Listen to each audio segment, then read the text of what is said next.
Welcome to free online physics study by Sitre sir. Sitre सरांच्या free online physics स्टडीमध्ये सर्वांचं सहर्ष स्वागत. In this session we will study HSC 12th Physics Chapter 10 Magnetic Fields Due to Electric Current Part 5.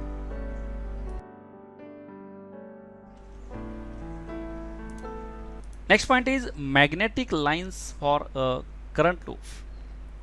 तर current loop जे आहे ह्या current लूपमधून करंट फ्लो झालं तर जे काही मॅग्नेटिक फील्ड तयार होतं त्या मॅग्नेटिक फील्डच्या मॅग्नेटिक लाईन्स ऑफ फोर्स हे आपण आता इथं स्टडी करायचं आहेत. तर consider this diagram and we know that the magnetic field at a point P on the axis is given by. तर सर्क्युलर कंडक्टिंग वायर जे आहे सर्क्युलर कंडक्टिंग वायरच्या ॲक्सिसवरती पी पॉईंटला मॅग्नेटिक फील्ड जे आहे ते मॅग्नेटिक फील्ड आपण ऑलरेडी इक्वेशन कॅल्क्युलेट केलेलं आहे. BZ equal to mu naught I R square upon 2 into bracket Z square plus R square bracket complete raise to 3/2.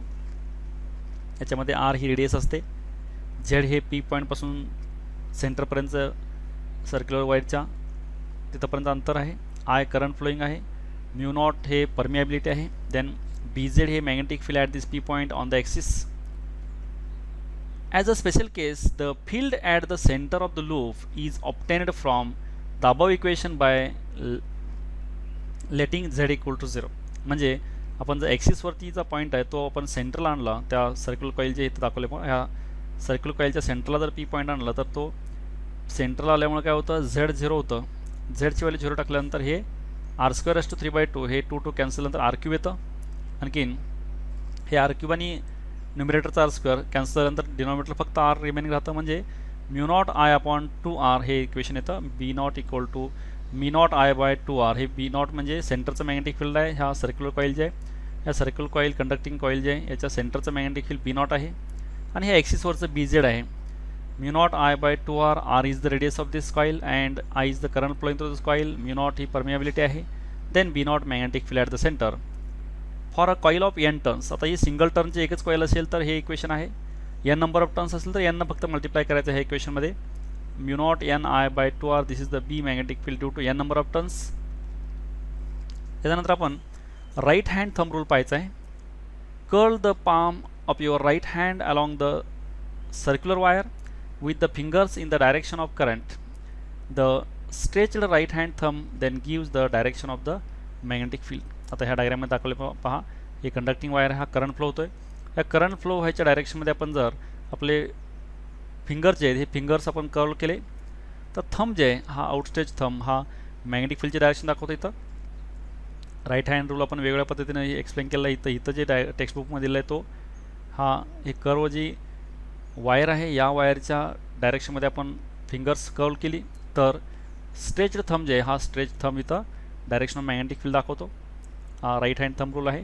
आणि ह्या कर्ल्स वायर जे ही कर्ल वायर ह्यामधून जर करंट फ्लो झाल्यानंतर surrounding जे मॅग्नेटिक फील्ड तयार झालं आहे ह्या मॅग्नेटिक फील्डच्या मॅग्नेटिक लाईन्स ऑफ फोर्स जे आहेत ह्या मॅग्नेटिक लाईन्स ऑफ फोर्स असे येतात. हे डायरेक्शन दाखवले पहा, ह्या सगळ्या सर्व काय आहेत मॅग्नेटिक लाईन्स ऑफ फोर्स आहेत. ह्या सर्क्युलर कंडक्टिंग वायरमधून करंट फ्लो झाल्यानंतर जे तयार झालेलं मॅग्नेटिक फील्ड आहे त्या मॅग्नेटिक फील्डच्या मॅग्नेटिक लाईन्स ऑफ फोर्स आहेत त्या चुंबकीय विकर्ष रेषा आपण म्हणतो त्याला मॅग्नेटिक फील्डच्या, त्या इथं आपण ह्या डायग्राममध्ये दाखवलेत पहा.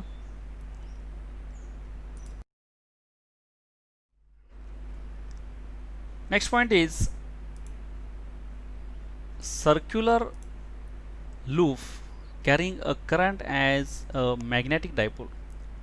तर सर्क्युलर लूप जे आहे या सर्क्युलर लूपमधून करंट फ्लो झाल्यानंतर जे काही मॅग्नेटिक फील्ड तयार होतं ते मॅग्नेटिक फील्ड बार मॅग्नेट जे आहे ह्या बार मॅग्नेटच्या डायपोलसारखं magnetic lines of force show करतात, रिप्रेझेंट होतं. ते आपण इथं पाहायचं आहे. Now consider this animation and here the behaviour of the magnetic field due to circular current loop at large distance is very similar to that due to electric field of an electric dipole. तर circular current loop जे ह्या circular current लूपचं magnetic field आणखीन electric field ह्या दोन्हीमध्ये similarity आहे. If BZ at large distance Z from the loop along its axis, that is Z is very larger than R, झेडची value जर very very larger असेल तर magnetic field on the axis of current loop ते जे equation आहे त्यामध्ये Z² + R² मध्ये आपण आरची व्हॅल्यू निग्लेक्ट केली तर इथं Z² म्हणजेच हे Z³ येतं. आणखीन the area of the loop is A = πr². त्या लूपचा आपण एरिया जर πr² घेतल्यानंतर ह्या इक्वेशनला पायनं मल्टिप्लाय डिवाइड केल्यानंतर डिवाइड केल्यानंतर डिनॉमिनेटरला हे पाय येतं आणि इथं πr² जे आहे ह्या πr² ऐवजी आपण इथं A लिहिलेलं आहे. Remaining terms μ0I as it is आहेत. 2Z³ ॲज इट इज आहे. फक्त आपण पायनं मल्टिप्लाय डिवाइड केल्यानंतर पाय डिनॉमिनेटरला ॲज इट इज आलेलं आहे आणि इथं न्युमरेटरचं πr² जे आहे त्याच्याऐवजी आपण A लिहिलं आहे. Area πr² area. The magnetic moment m of a circular loop is defined as m = I × A. तर मॅग्नेटिक मोमेंट जे असतं हे product of current into area म्हणजेच m मॅग्नेटिक मोमेंट असतं. आपण हे I × A जे आहे इथं ह्या इक्वेशनमध्ये हे आपण m न रिप्रेझेंट करायचं आहे. मग हे आपण I × A जे m रिप्लेस केलं तर सेम इक्वेशन पहा. μ0/2π IA/Z³ आहे. त्याच्याऐवजी आपण इथं μ0/2π m/Z³ लिहिलं आहे. 2 न मल्टिप्लाय डिवाइड केल्यानंतर इथं 2 आलेलं न्युमरेटरला डिनॉमिनेटरला 2 × 2 4 that is μ0/4π 2m/Z³ Bz. This is the magnetic field. And using electrostatic analog, आता हे जर आपण इलेक्ट्रोस्टॅटिकमध्ये पाहिलं तर हे E bar = 1/4πε0 2p/Z³ येते. तर इथं μ0/4π च्या ऐवजी 1/4πε0 ॲनालॉगस आहे. Z³ सेम आहे. 2m च्या ठिकाणी 2p आहे. इथं m हे मॅग्नेटिक मोमेंट आहे, p हे इलेक्ट्रिक डायपोल मोमेंट आहे, Bz हे मॅग्नेटिक फील्ड आहे, E हे इलेक्ट्रिक फील्ड आहे. आपण हे दोन्हीमध्ये सिमिलॅरिटी पाहिली, आपण ॲनालॉगस पाहिलं आपण ह्या मॅग्नेटिक फील्डमध्ये आणि इलेक्ट्रिक फील्डमध्ये. आणखीन करंट कॅरिंग कॉईल जे आहे हे पाहिजे तर ह्या ॲनिमेशनमध्ये दाखवले पहा. हे करंट कॅरिंग कॉईल जे ह्यातून करंट फ्लो झाल्यानंतर हे लूप जे आहे हे स्प्रिंग लाईक स्ट्रक्चर जे आहे वायरचं, ह्यातून करंट पास झाल्यानंतर सराउंडिंगला जे मॅग्नेटिक फील्ड तयार झाले हे मॅग्नेटिक फील्ड. आणखीन डायपोल जे असतो डायपोल मॅग्नेट, ह्या डायपोल मॅग्नेटमधून जे मॅग्नेटिक लाईन्स ऑफ फोर्स बाहेर पडतात ह्याच्या दोन्हीमध्ये सिमिलरिटी आहे. म्हणून हा जे लूप आहे सर्क्युलर लूप कॅरिंग करंट हे मॅग्नेटिक डायपोलसारखं बिहेव करतं. म्हणजे ज्याच्यामधून आपल्याला electric magnetic lines of force बाहेर पडतात तिथं आपण त्याला एन पोल म्हणतो. ही दाखवले पहा ह्या डायग्राममध्ये. इथून मॅग्नेटिक लाईन्स ऑफ फोर्स बाहेर निघाला त्याला आपण एन पोल म्हणलेलं आहे. मॅग्नेटिक लाईन्स ऑफ फोर्स जिथं एंड झालेले आहेत टर्मिनेट झालेले आहेत तिथे आतमध्ये गेलेले आहेत त्याला आपण एस पोल म्हणतो. सेम इथं ह्या याच्यामध्ये पण झालेलं आहे सर्क्युलर लूपमध्ये. यातून करंट पास झाल्यानंतर जे मॅग्नेटिक फील्ड तयार झाले ते इथून बाहेर येते मॅग्नेटिक फील्ड्स. त्यामुळे जिथून मॅग्नेटिक लाईन्स ऑफ फोर्स बाहेर आल्यात त्याला आपण एन पोल इथं डिटरमाइन करतो. आणखीन जिथं एंड झाले आहेत इनसाईडला गेले त्याला आपण एस पोल म्हणतो. म्हणून हे जे लूप आहे तर हे पण ह्या मॅग्नेटिक डायपोलसारखं बिहेव करतं आहे. म्हणून हे लूप जे आहे circular loop carrying current as a magnetic dipole हे आपण या दोन्हीमध्ये इक्वॅलन्स आहे ते पाहिलं इथं.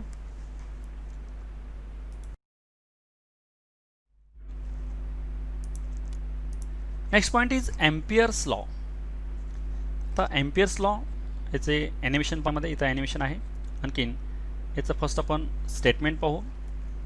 तर line integration of B bar dot DL bar in a closed path is permeability times current flowing the loop. तर याचा आपण मॅथमॅटिकल फॉर्म जे आहे हा mathematical form this line integration of B bar dot DL bar in a closed path equal to permeability times current flowing through that loop. म्हणजे ही conducting wire आहे. ह्या conducting वायरमधून current जे फ्लो होतो आहे हा दाखवल्या पण ह्या अप डायरेक्शनमध्ये करंट इथं फ्लो होतो आहे. हा करंट फ्लो झाल्यामुळं ह्या कंडक्टिंग वायरच्या सराउंडिंगला मॅग्नेटिक फील्ड तयार झालं आहे. हे तयार झालेलं मॅग्नेटिक फील्ड जे आहे हे magnetic field into length B bar dot DL bar हे जे आहे याचं लाईन इंटिग्रेशन जे आहे हे क्लोज पाथसाठी हे लाईन इंटिग्रेशन या पाथमध्ये एनक्लोज केलेला करंट जे आहे ह्या करंटच्या परमिएबिलिटी टाइम्स इतकं असतं. हा एम्पियर सर्किट लॉ आहे. पुन्हा एकदा पहा इथं हे आपण एखादं लूप इथं कन्सिडर केलं. ह्या लूपची लेंथ आणि मॅग्नेटिक फील्ड हे डॉट प्रोडक्ट जर ह्याचा घेतला हा डॉट प्रोडक्ट आणि हे क्लोज पाथसाठी आपण ह्याचं जर इंटिग्रेशन घेतलं तर हे या लूपमध्ये जो काय करंट एनक्लोज केला आहे ह्या लूपमध्ये करंट समजा आय करंट चालला आहे ह्या कंडक्टरमधनं तर हा आय करंट जे आहे ह्याच्या परमिएबिलिटी टाइम्स μ0 हे परमिएबिलिटी आहे ह्याच्या एवढ्या पट आहे. जसं आपण दुप्पट तिप्पट म्हणतो तसं हे परमिएबिलिटी टाइम्स आहे. दिस इज एम्पियर सर्किट लॉ. बघा line integration of this B bar dot DL bar in a close path हे आपण हे जे दाखवले ना सिम्बॉल हे इंटिग्रेशन आहे आणि हे जे सर्कल आहे सर्कल म्हणजे क्लोज पाथ. म्हणजे आपण जर इथून स्टार्ट केलं हे जे सर्कल आहे इथून स्टार्ट केल्यानंतर परत सेम पोझिशनला यायचं आहे. हा क्लोज पाथ असतो. ह्या क्लोज पाथचं इंटिग्रेशन आहे B bar dot D L बारचं, आणि हे permeability times current enclose by that loop. ह्या लूपनं जो काय करंट एन्क्लोज केला असतो, ह्यातला कोणताही लूप घ्या तुम्ही, त्या लूपनं जो काय करंट एन्क्लोज केला, ह्या लूपमध्ये आतून जे काय करंट चाललं आहे त्या करंटच्या परमिएबिलिटी टाइम्स इतकं असतं. हे this is Ampere circuit law.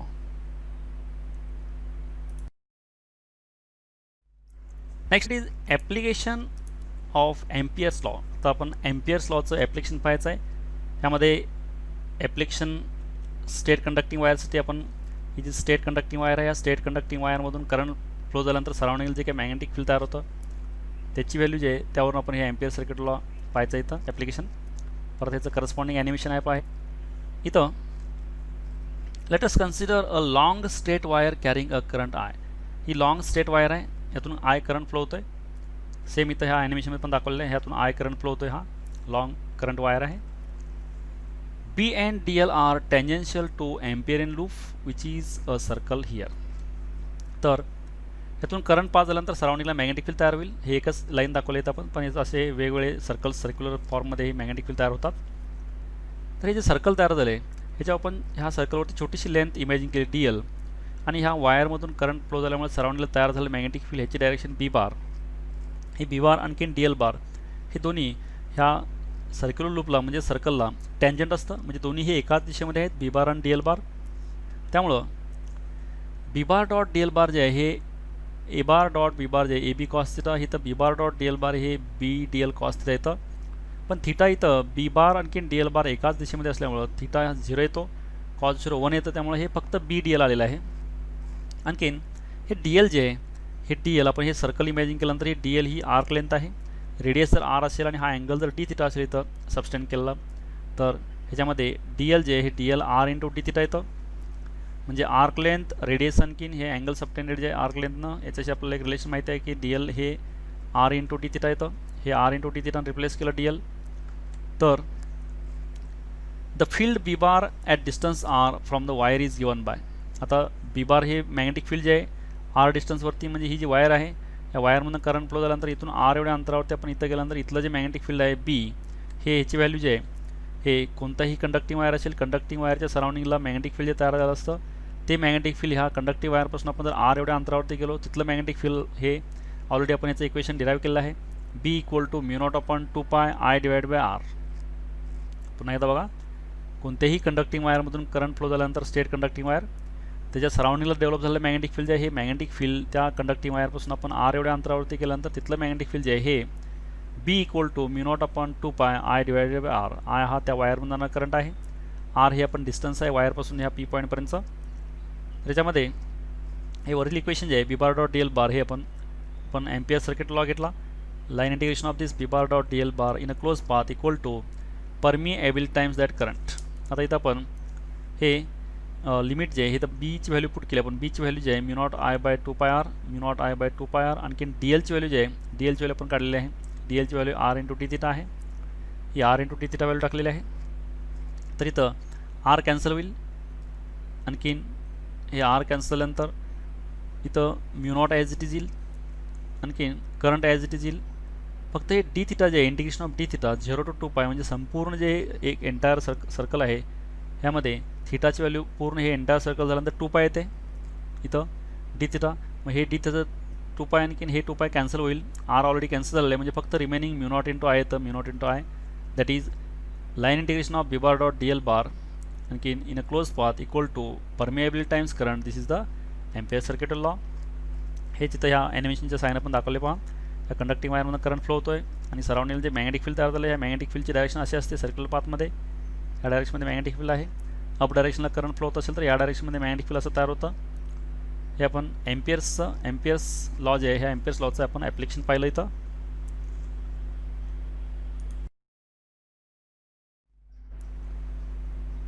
Next point is magnetic field of a solenoid and a toroid. आता आपण सोलनॉइडचं आणखीन टोरॉइड जे ह्याचं आपण मॅग्नेटिक फील्ड पाहायचं आहे. त्यामध्ये फर्स्ट आहे सोलनॉइड. तर यामध्ये consider this schematic diagram of cross section of a current carrying solenoid and corresponding animation of this solid. In this case let us consider an ideal solenoid as shown in figure. ह्या फिगरमध्ये दाखवल्याप्रमाणे हा ideal solenoid आहे. तर solenoid जो असतो हा solenoid हे for the application of Ampere's law the Amperian loop is drawn as shown in figure.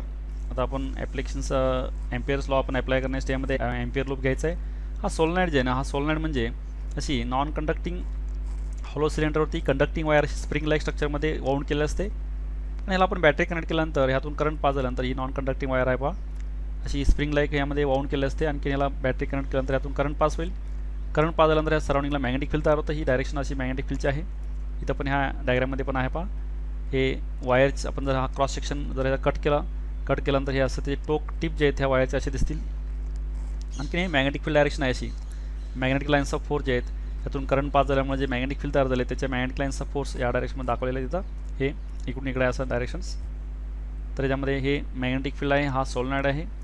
सोलनाईड हे नॉन कंडक्टिंग हॉलो सिलेंडरवरती कंडक्टिंग वायर वाऊंड केलेलं असते त्याला आपण सोलनाईड म्हणतो. n नंबर ऑफ टर्न्स असे वाऊंड केले असतात. आता इथं आपण एम्पियर्स लॉ अप्लाय करायचा आहे. तर हा एम्पियर्स लॉ जे आहे B bar line integration of B bar dot D L bar in a close path equal to permeability times current. हा आपण इथं एम्पियर सर्किट लॉ इथं आपण यूज करायचा आहे. त्यासाठी आपण एक लूप कन्सिडर करायचा आहे.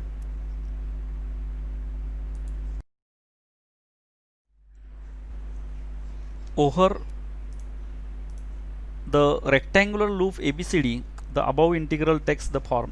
आता आपण हा सोलनाईड जे आहे ह्या सोलनाईडमध्ये एक आपण एम्पियरियन लूप इमेजिन केलं. रेक्टँग्युलर एम्पियरियन लूप आहे. ABCDA हे जे एम्पियरियन लूप आहे तर हे एम्पियरियन लूप आपण कन्सिडर केलं इमॅजिन केलं. त्याच्यामध्ये आपण जे एम्पियर सर्किट लॉ कन्सिडर केला आहे क्लोज पाथसाठी.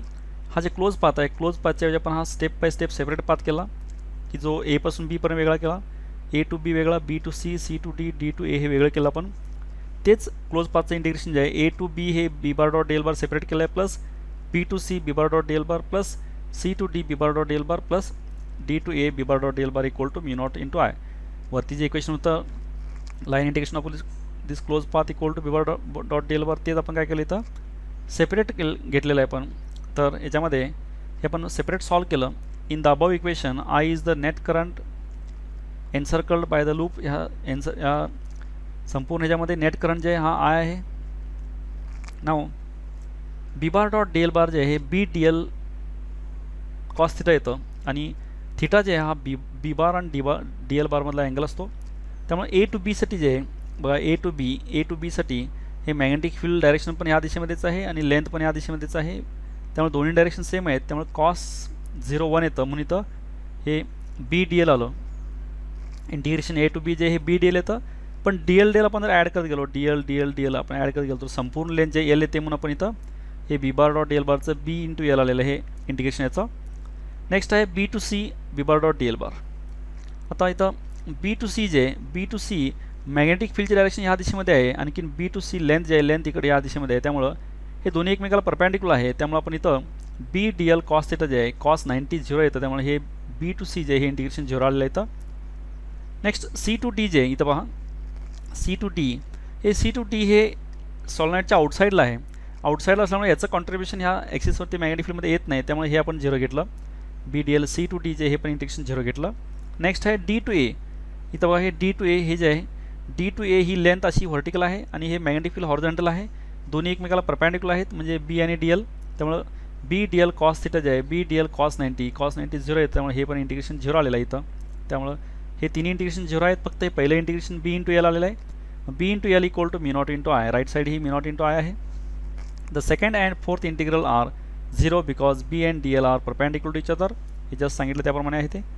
आणखीन the third integration 0 because outside the solenoid B equal to 0. Outside जे हे कॉन्ट्रीब्युशन 0 येतं magnetic फील्डचं.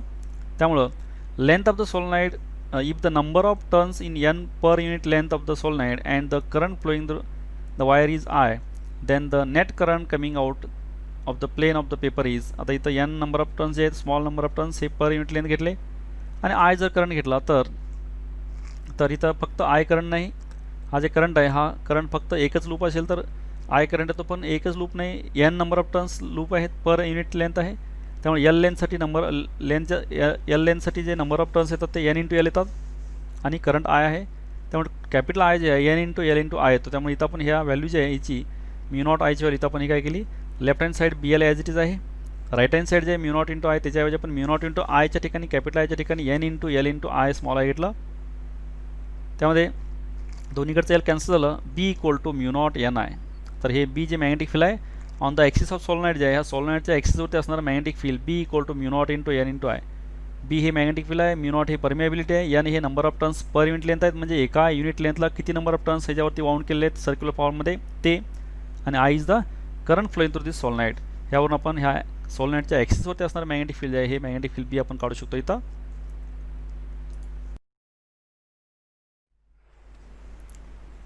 Next point is toroid. आपण आता इथं सर्क्युलर शेप सोलेनॉइड जे सर्क्युलर शेप सोलेनॉइड म्हणजेच टोरॉइड. टोरॉइडचं मॅग्नेटिक फील्ड आपण पाहायचं आहे. हे consider this diagram and animation. Here a toroid is a solenoid of finite length bent into hollow circular tube like structure similar to a pressurized rubber tube inside a tire of vehicle. आता आपण याच्यापूर्वी non conducting वायरवरती conducting असं आपण wire wound केली hollow, त्याला आपण जरा circular फॉर्ममध्ये bend केलं तर सर्क्युलर फॉर्ममध्ये बेंड केल्यानंतर असं स्ट्रक्चर दिसेल पहा, आणि याला आपण सोलेनॉइड म्हणतो. म्हणजे सॉरी टोरॉइड म्हणतो आपण. सोलेनॉइड जे आहे सोलेनॉइड आपण हा सर्क्युलर फॉर्ममध्ये बेंड केल्यानंतर हा टोरॉइड होतो. ह्या डायग्राममध्ये पण दाखवलं आहे, ॲनिमेशनमध्ये पण दाखवलं आहे. पण हे असे वायर वाउंड केले आहे. स्ट्रेट सोलेनॉइड जे असतो त्याला सर्क्युलर केला, सर्क्युलर फॉर्ममध्ये बनवल्यानंतर हे टोरॉइड तयार होतो. हे this is similar to pressurised rubber tube inside tyre vehicle. म्हणजे व्हेकलचे चाक असतात ना त्यामध्ये प्रेशराईज करून आपण इनर ट्यूब जे आहे ही ट्यूब आपण आतमध्ये प्रेशराईज करून भरतो टायरमध्ये, त्या प्रकारे हे स्ट्रक्चर दिसतं. इथं हे डायग्राम आहे, इथं ह्यामध्ये पण आहे पहा. हे व्हर्टिकल सेक्शन आपण कट केलं आहे. व्हर्टिकल सेक्शन कट केल्यानंतर हे वायर जे आहेत ह्या वायरचे टिप दिसतात, हे टोक, आणि हे डायरेक्शन ऑफ मॅग्नेटिक फील्ड आहे. The magnetic field along the central axis of the tube in terms of the current. आता मॅग्नेटिक फील्ड जे आहे अलॉंग द सेंट्रल ॲक्सिस, हा सेंट्रल ॲक्सिस जे आहे ह्याच्या in terms of the current, हे the magnetic field lines are concentric circles in the toroid. आता हे मॅग्नेटिक फील्ड लाईन जे आहेत ना हे कॉन्सेंट्रिक सर्कल म्हणजे एककेंद्रीय वर्तुळ आहे, म्हणजे ह्या सर्व वर्तुळांचं केंद्र एकच आहे, त्याला कॉन्सेंट्रिक सर्कल म्हणतो आपण. इथं पण दाखवले आहे ग्रीन लाईन जे द्या कॉन्सेंट्रिक सर्कल्स आहेत ते, म्हणजे सर्वांचं सेंटर इथं एकच आहे. The direction of the field is directed by the direction of the current I in the coil around the toroid. आता ही करंटची डायरेक्शन जे आहे, हिचं फील्डची डायरेक्शन जे आहे, ही फील्डची डायरेक्शन ही करंटच्या डायरेक्शनमध्ये आहे. Again by the Ampere's law. आता परत एकदा आपण एम्पियर सर्किट लॉ जे एम्पियर सर्किट लॉनुसार इथं B bar dot D L bar हे line indication of close path equal to permeable times current where I is the net current enclose by the loop. हे पण already ampere circuit law पाहिलेला आहे. हा आपण Ampere circuit law आपण इथं ह्या टोरॉइडला तर यूज करायचा आहे. आता हे B bar dot D L bar जे आहे, बी डी एल जे आहे हे बी कॉन्स्टंट आहे, इंटिग्रेशन ऑफ डी एल जे आहे हे इंटिग्रेशन ऑफ डी एल म्हणजे सर्क्युलर फॉर्ममध्ये जे रेडियस जर कॅपिटल असेल तर टोरॉइड हे संपूर्ण 2 पायर येतं रेडियस. लेंथ आपण ॲड करत गेलो, इंटिग्रेशन हे इंटिग्रेशन ऑफ डी एल जे आहे बी कॉन्स्टंट येतं, इंटिग्रेशन ऑफ डी एल जे आहे इंटिग्रेशन ऑफ डी एलचं मिनिंग आहे. तर संपूर्ण डी एल लेंथ आपण ॲड केलं तर ही संपूर्ण सर्कम्फरन्स जे आहे सर्कम्फरन्सची टोटल लेंथ जे आहे 2 पायर येते, mu naught as it is. आणि हा करंट जे आहे संपूर्ण सोलेनॉइडमध्ये जे करंट फ्लो होतो हा एका सिंगल टर्नला स्मॉल आय असेल आणि त्याचे नंबर ऑफ टर्न जे आहेत हे एन असतील तर एन इंटू आय हा करंट येतो. त्याच्यामध्ये here N is the total number of turns in the toroid as the integration is over the full length is of the loop 2 pi R. आता N number of turns आपण संपूर्ण टोरॉइडचे number of turns N घेतले आणि circumference जे आहे 2 पायर येतं. मग आपण ह्यामध्ये ही टर्म्स रिअरेंज केल्यानंतर 2 पायर इकडे डिवाइड झाल्यानंतर इक्वेशन असं होईल B equal to mu naught I N by 2 pi R. This is the magnetic field at the center of this toroid, and here B is the magnetic field, mu naught is permeability, I is the current flowing through the toroid, and N is the total number of turns of toroid, 2 pi is constant, and R is the radius of this toroid. This is the magnetic field of the toroid.